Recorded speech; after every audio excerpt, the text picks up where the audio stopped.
For this video, I'm going to be working through page 5 and 6 of the Semester 1 exam review. So just follow along and write down the work on your own paper. So for the first one, match the pairs of equations with the descriptions. You're deciding whether these equations of the lines make these lines parallel, perpendicular, or neither. So for the first one, and we did these problems exactly as is on Monday, so they're also on your notes from Monday with all the work. So for this first one, looking at these equations, I see the slope for this one is -2, but for this one, I need it to be in slope-intercept form, so that way I can compare the slopes. So I'm going to take this, 8x plus 4y equals -8, and rearrange it so that way it is in slope-intercept form. And I get y equals -2x minus 2. So now I am looking at the slopes, and the slopes are the same, the y-intercept is different, so these lines are parallel. For the next one, I can look at the slopes right away. The slope is 3/4, and this is the negative reciprocal, -4/3, so these lines are perpendicular. And for the last one, you need to have both of these in slope-intercept form. If you were to rearrange these, you would get y equals -5x. So y equals -x is the first equation, and then if you were to rearrange this, -3y equals 5x plus 1. You get y equals -5/3 x plus -1/3. So I go to compare the slopes. There's no correlation. I have -1 and -5/3, so therefore this is neither. These lines are actually just intersecting. They just don't intersect at a 90-degree angle. Okay, for number 2, we did this one on Monday as well. What we did is we graphed out the lines A, B, and C, D. And to do this on the exam, you're going to need to use the graph paper they give you. But point A is somewhere up here. B is over here. So you have line AB and line CD, which point C is here, D is up here. Draw that line, and these actually intersect. They are perpendicular. And you could further verify this by finding the slope of AB and CD. So the slope of AB, if you go down 6/6, -6/6 equals -1. And then the slope of CD, go up 3/3. 3/3 is 1. So these slopes are negative reciprocals of each other. -1/1 would flip and make +1/1. So they are perpendicular. 3, describe the relationship between these two lines. I'm going to do a little graph over here. So if I was to graph y equals 3, it would make a horizontal line here. If I was to graph y equals 4, and that makes these two parallel. The next one, describe this relationship looking at the slopes. 2/1 flipped and negative would be -1/2. So these slopes are negative reciprocals, making these lines perpendicular. Number 5, describe the relationship between these two lines, x equals 5 and y equals -2. So graphing this out, x equals 5 would make a vertical line right here, and y equals -2 would make a horizontal line. So these lines are perpendicular. Okay, for number 6 and 7, for number 6 on the notes from Monday, I used point slope form. To figure it out, another way you could do it, and I think this way is a little bit easier, is to use y equals mx plus b. It says that we need a line that's parallel to this that passes through these points. A line parallel to this would have the same slope, and then we're going to plug this in for x and y to find the y-intercept. So y is 6, the slope is 3, and x is -2 plus b. So we're solving for the y-intercept. 6 equals -6 plus b, add 6 to both sides, I get b equals 12. Now that I have this, I can make the equation of a line in slope-intercept form. Y equals 3x plus 12. Number 7. find the equation of line in point slope form that passes through these points and is perpendicular to this. Okay, point slope form is y minus y1 equals m times x minus x1. Perpendicular to this would give us we need a negative reciprocal slope, so flip it, make it negative, so the slope for our new line is going to be -2.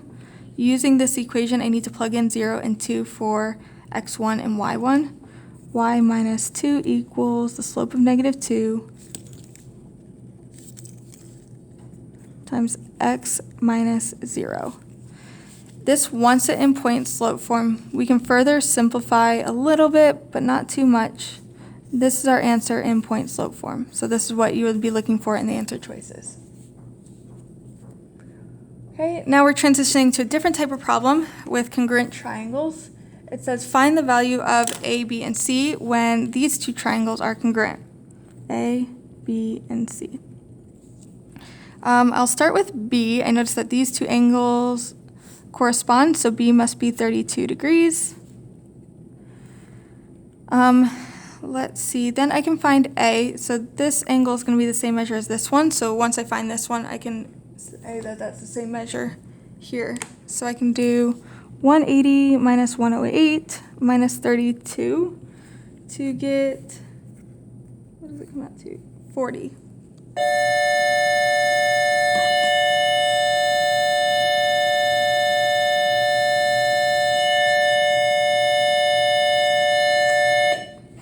Okay, so I found this angle measure, which is the same as this angle measure, so 40 degrees. And then to find C, I need to set these two equal to each other. 4C plus 7 equals 32.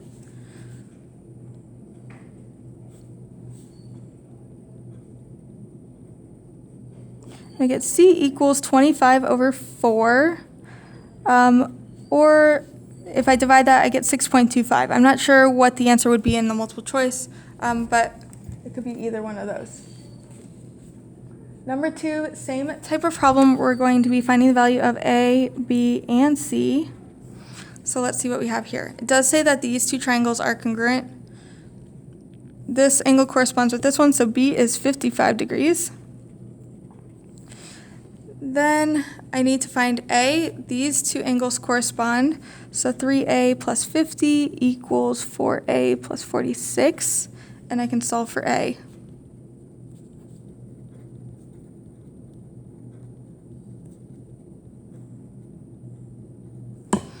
Okay, so A is 4. Now the next step is to find angle C. First I need to find this angle measure. If A is 4, then I can solve for the angle measure. 16 plus 46 is, so this is 62 degrees. Then I can do 180 minus 62 minus 55. And we get 63 degrees. So C is 63. Okay, moving on to the next page. So now we're on page 6. It looks like it does have another question on the triangles. It does say that these are congruent. However, one is turned, if you see that. But if there's ever any question on what corresponds with what, you can always go to this congruent statement. So D corresponds with M, so D would be the same measure as M. Angle E corresponds with angle N, and then F corresponds with P. Okay. It says to find X and find the perimeter. Let's start with X, of course. So this side corresponds with the 28. So 3x minus 47 equals 28.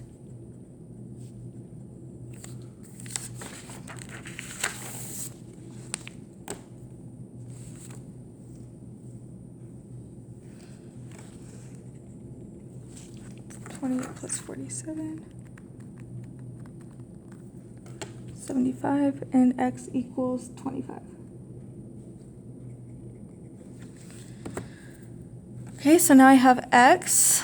Now that I have that, I can plug that in to find the side lengths because I need to find perimeter. So perimeter is going to be 28 plus 20 plus whatever this equals. 2 times 25 minus 15 gives me 50 minus 15, 35.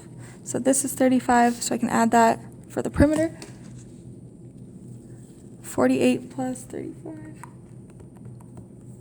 Get the perimeter equals 83 units. And that's the second part that I asked for. Okay, moving on to the next question. What other information is needed to prove the two triangles are congruent? So first it says by angle, side, angle. In this example here, it shows angle, side. So I'd need to know that angle L is congruent to angle T. And for side, angle, side. So again, they give me side, angle. I need to know that this side is congruent to this side to have side, angle, side congruence.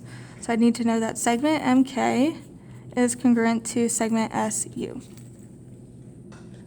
For the next one, because the reflexive property, this is equal to itself, it wants me to prove that these are congruent using angle, side, angle. So I have angle, side. I need to know that this angle is congruent to this one. So angle WXV would need to be congruent to angle XVK. And to prove this by side, angle, side, we have side, angle. I need to know that this side is congruent to this one.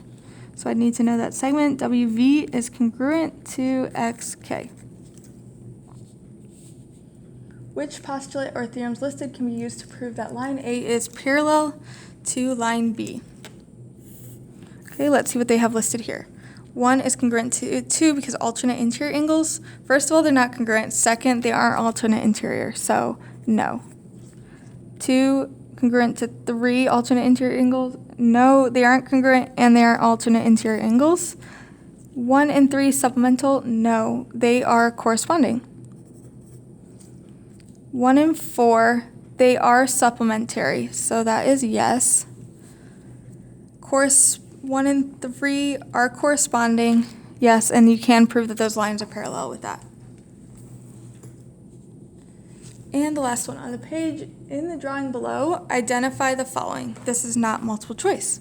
So alternate interior angles would be like 2 and 7. They're alternating the transversal, and they're on the interior of the parallel line. So angle 2 and angle 7 would be alternate interior. You also have 3 and 6. Angle 3 and angle 6 are alternate interior. Alternate exterior would be 1 and 8. As well as 5 and 4 are alternate sides of the transversal exterior of the parallel lines. So angle 5 and 4.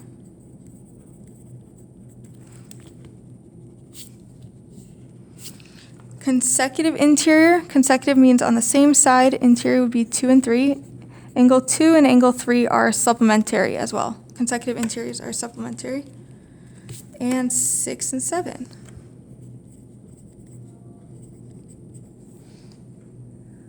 Corresponding angles, that would be 1 and 3 are corresponding, angle 1 and angle 3. Also, you have 2 and 4 are corresponding.